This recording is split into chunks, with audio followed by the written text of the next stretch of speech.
ओम नमो भगवते वासुदेवाय नमः। जय श्रीमन नारायण। दोस्तों आइए आज हम सुनते हैं पौष पूर्णिमा की व्रत की कथा। पौष पूर्णिमा को शाकंभरी पूर्णिमा के नाम से भी जाना जाता है और आज की इस वीडियो में आप सुनेंगे पौष पूर्णिमा की कथा। प्रेम से बोलिए विष्णु भगवान की जय हो, लक्ष्मी नारायण भगवान की जय हो, शाकंभरी देवी की जय हो। आइए आज की कथा का हम शुभारंभ करते हैं। एक बार काशीपुरी में भगवान सूर्यदेव ने घोर तपस्या की।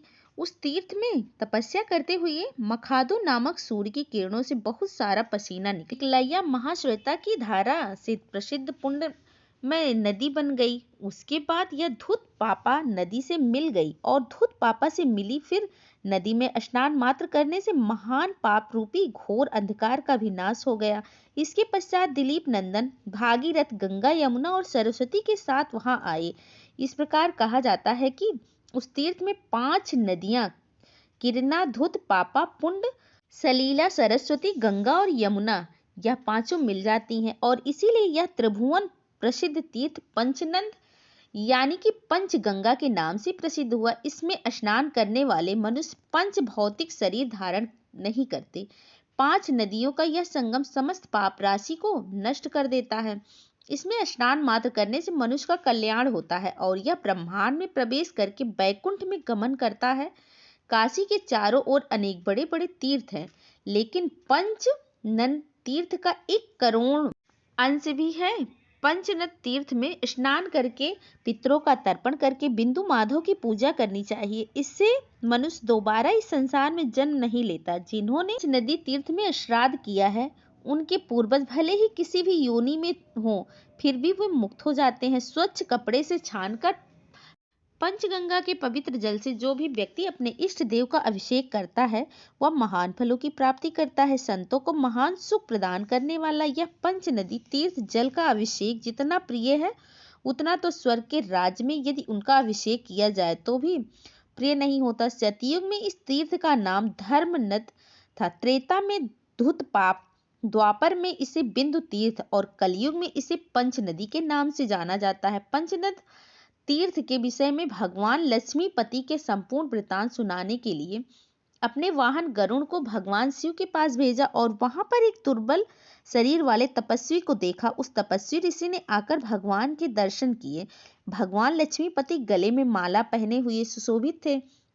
उनके पास भगवती लक्ष्मी देवी विराजमान थी। उनके 4 हाथों में शंख पद गदा और चक्र थे। वक्ष स्तर पर कौस्तुभ मणि की प्रभा शोभायमान हो रही थी। उन्होंने रेशमी वस्त्र धारण किए हुए थे। नाभि पर कमल सुशोभित थे।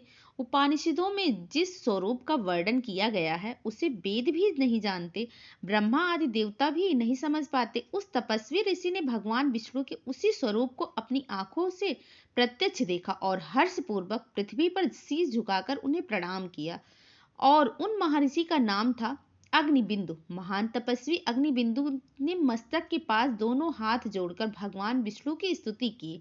उन्होंने कहा, हे कमल के समान नेत्रों वाले नारायण, आपको नमस्कार है जो भीतर और बाहर सब कुछ पवित्र करते हैं। आपको हजारों सिर, हजारों आंखें और हजारों चरण हैं।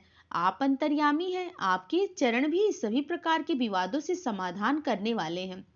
जो भगवान विष्णु प्राचीन ब्रह्मा आदि की मन बाड़ी से भी अगोचर है, तो मुझ जैसा अल्प बुद्धि मनुष्य उनकी स्तुति भला कैसे कर सकता है। जहां बाड़ी प्रवेश नहीं करती, मन जिसका चिंतन नहीं करता, जो मन और बाड़ी से परे हैं, वे भगवान की स्तुति भला कौन कर सकता है। 6 अंगों, पदों और क्रम सहित जिनकी श्वास से प्रकट होते हैं, उस भगवान विष्णु की महान महिमा का यथावत ज्ञान किसको हो सकता है। जिनकी मन और बुद्धि सदैव जागृत रहती है, वे सनक आदि महर्षि अपने हृदय आकाश से सदैव जिनका ध्यान करते हुए उनको यथार्थ रूप से नहीं जान सकते। बाल ब्रह्मचारी नारद आदि ऋषि जिनके चरित्र का गुणगान सदैव किया करते हैं, फिर भी जिनके सार को पूरी तरह से नहीं जान सकते, क्योंकि चराचर स्वरूप होने पर भी चराचर जगत से सर्वथा भिन्न है। वैसे आप परमेश्वर को पूर्ण रूप से भला कौन जान सकता है।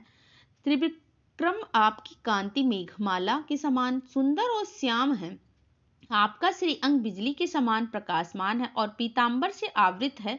हे श्रीहरि, अच्युत कतब हरे गोविंद गरुड़ वाहन, हे केशव चक्र पापी, लक्ष्मीपति दैत्य सूदन। जो मनुष्य आपके प्रति समर्पित है उसे कहीं भी भय नहीं होता। आप लीला के द्वारा अनेक रूप धारण करते हैं। आप इस संसार को क्षण भर से रचते, पालते और नष्ट करते हैं। मैं आपको बारंबार नमस्कार करता हूँ।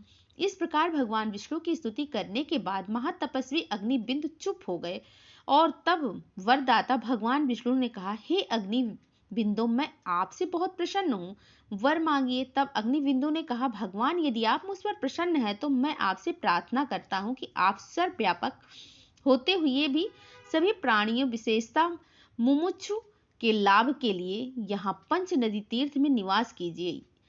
साथ ही आपके चरणों में भी मेरी भक्ति सदैव बनी रहे। इसके अतिरिक्त मुझे और कुछ नहीं चाहिए। इस प्रकार अग्निबिंदु द्वारा दूसरों का अनुग्रह मांगने का वरदान सुनकर भगवान मधुसूदन अत्यंत प्रसन्न हुए। उन्होंने कहा, हे मुनिश्रेष्ठ, तथास्तु, जैसा आप चाहोगे वैसा ही होगा। मैं काशीपुरी के भक्तों को मुक्ति के मार्ग का उपदेश करते हुए अवश्य ही इस तीर्थ में वास करूंगा। आपकी अटूट भक्ति मुझ पर सदैव बनी रहे।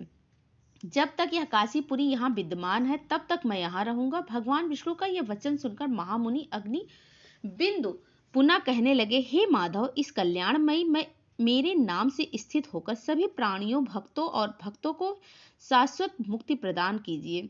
जो भी व्यक्ति इस पंच नदी तीर्थ में स्नान करके यहाँ से जाने के बाद किसी भी स्थान पे, चाहे उसकी मृत्यु हो, लेकिन फिर भी आप उसे मुक्ति प्रदान कीजिएगा।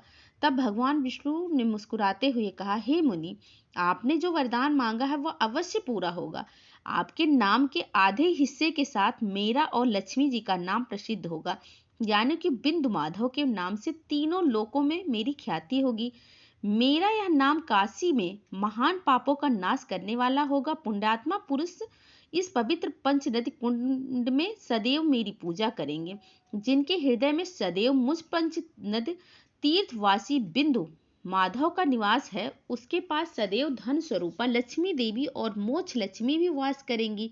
हे अग्निबिंदु, सभी पाप का विनाश करने वाला यह उत्तम तीर्थ आपके ही नाम से बिंदु तीर्थ कहलाएगा। ब्रह्मचर्य का पालन करके जो भी व्यक्ति सूर्योदय से पहले बिंदु तीर्थ में स्नान करेगा उसे यमराज का भी भय नहीं होगा। भगवान विष्णु के मुख से यह वचन सुनकर महामुनि अग्निबिंदु ने भी श्री विष्णु माधव के चरणों में प्रणाम किया और इस प्रकार अग्निबिंदु को भगवान श्री हरि विष्णु की अनन्य भक्ति और उनके सुखद दर्शन प्राप्त हुए।